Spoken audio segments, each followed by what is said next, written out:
bearing in mind that during this pandemic, many people lost their jobs.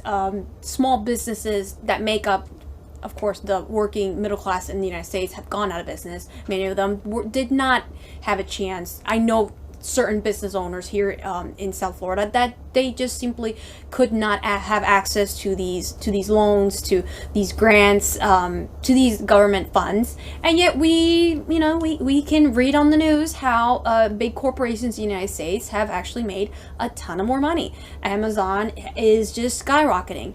I would not want to live in the United States, in which Amazon basically does all of our services.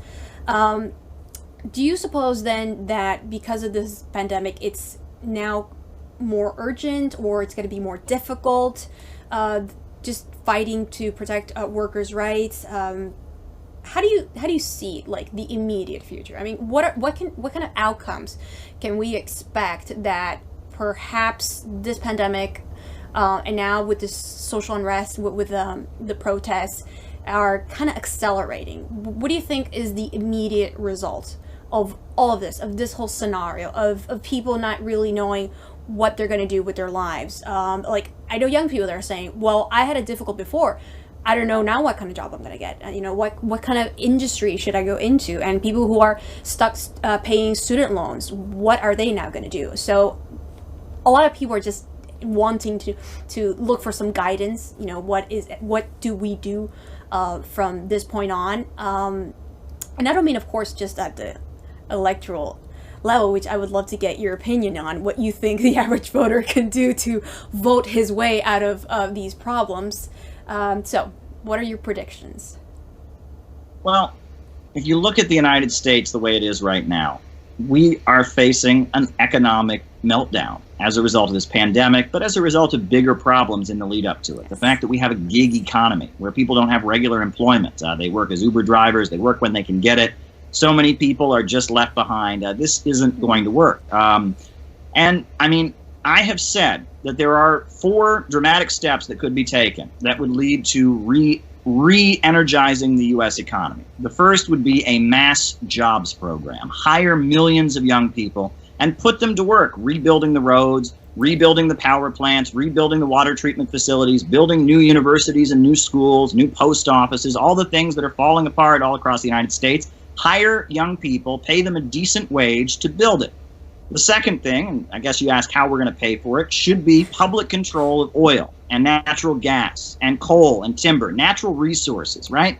The wealth of the earth of the country of the United States of America should belong to the people of the United States of America. All across this country, there's all kinds of fracking going on, right? Where big banks and corporations are making lots of money off the oil and gas underneath our feet, while a lot of the very states where all these profits are being made are economically falling apart. It should be the American people and the country as a whole that profits from our oil and our natural gas, our coal, our timber. All of our natural resources should be publicly controlled. The profits from them should go into the public budget. That's step number 2.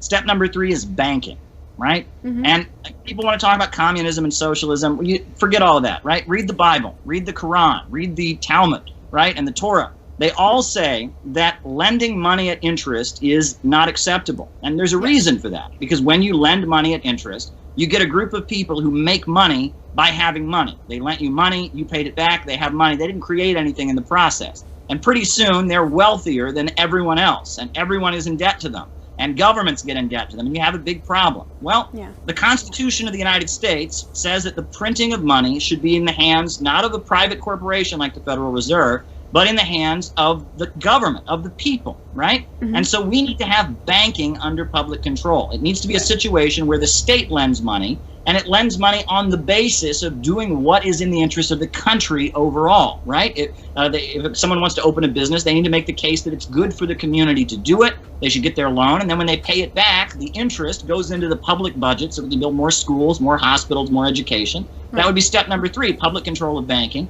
And the 4th step would be to enact Franklin Delano Roosevelt's Economic Bill of Rights. Guarantee everyone the right to a job, the right to housing, the right to education, right? And make it the priority of the government to ensure that people have access to jobs and housing and education and all the things they need to get by. If we took those 4 steps, right? If the country were re-energized with a mass public construction program, if we took public control over our natural resources, if we organized banking to serve the public and put it in public hands, and then if we started ensuring an economic Bill of Rights, this country would blossom. It would boom. It would be like a renaissance here. Those 4 steps would save the country, and those 4 steps would basically involve us becoming a socialist country at that point. We would have a planned economy, not an economy that's organized to serve profits.